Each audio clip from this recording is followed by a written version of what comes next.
ভগবানকে দেখি না, কিন্তু একটা বিশ্বাস যে ভগবান মানুষের মধ্যে বিরাজ করে। মানুষকে যদি আমি খুশি করতে পারি তবে আমি ভগবানকে খুশি করতে পারলাম। তাই মানুষকে সেবা করা মানে ভগবানকে সেবা করা।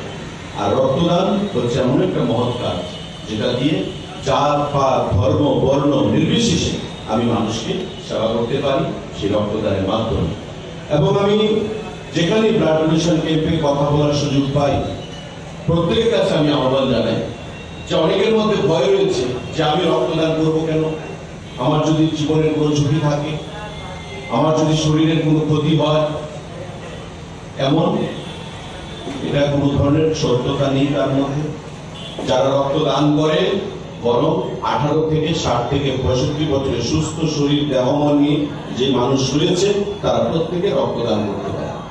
আপনার ব্লাড প্রেশার থাকলে চলবে না, আপনার সুগার থাকলে চলবে না, বা অন্যান্য কঠিন রোগ যদি থাকে তবে ডাক্তারবাবুরা যারা রক্ত গ্রহণ করবেন, ব্লাড ট্রান্সফিউশন কাউন্সিলের বন্ধুরা, তারা আপনার থেকে রক্ত নেবে না।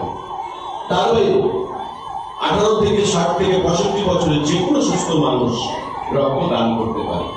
এবং আমি রক্ত দিয়ে শুধু ডাইরেক্ট রক্ত দিয়ে মানুষকে সহযোগিতা করছি না, রক্ত থেকে প্লাজমা থেরাপি দেওয়া যেতে পারে, প্লেটলেট দেওয়া যেতে পারে, আরবিসি রেড ব্লাড সেল প্রদান করা যেতে পারে।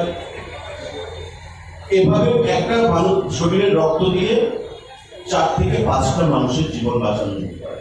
Direct blood number 1, plasma therapy number 2, platelet number 3, আমার রেড ব্লাড সেল আরবিসি দিয়ে আমি মানুষকে বাঁচাতে পারি। এবং কোভিডের সময় আপনারা দেখেছেন যে প্লাজমা থেরাপি দিতে হয়েছে অনেক মানুষকে, আমাদের রাজ্যে অনেক মানুষকে বাইরে নিয়ে প্লাজমা থেরাপি দিতে হয়েছে। রক্ত যদি না থাকে, রক্তের ডোনার যদি না থাকে, প্লাজমা থেরাপি করুন, আমার রেড ব্লাড সেল বলুন, প্লেটলেট করুন, আমি কোনো কিছুই আমি দিতে পারবো না। তাই রক্তদানের যে প্রয়োজনীয়তা সেটা অনস্বীকার্য।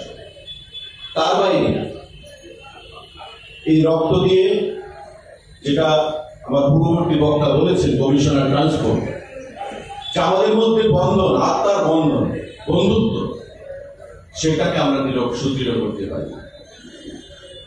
মানুষ আমরা আছি, এক সময় আমাদেরকে চলে যেতে হবে। সমাজের প্রতি আমার কি দায়বদ্ধতা, সমাজের জন্য আমি কি রেখে গেলাম, কি করে গেলাম, সেটাই মানুষ স্মরণে রাখবে। তাই রক্তদান একটা এমন কাজ, তাতে পয়সা খরচ হয় না, সুস্থ শরীর দেহমন নিয়ে আপনি আসবেন, রক্তদান করবেন, মানুষের কাজে আপনি এগিয়ে এলেন, যেটা সমাজকে আরো সংঘবদ্ধ করবে, আরো সুন্দর করবে, একটা মানুষকে বাঁচাতে সহযোগিতা করবে। আজকের এই সুন্দর দিনে রক্তদান শিবির যারা আয়োজন করেছে আমার শ্রমিক ভাইয়েরা, তাদেরকে আমি অনেক অনেক শুভেচ্ছা জানাচ্ছি, অনেক অনেক অভিনন্দন জানাচ্ছি এবং তাদেরকে আমার হৃদয়ের অন্তঃস্থল থেকে অনেক অনেক ধন্যবাদ জ্ঞাপন করছি।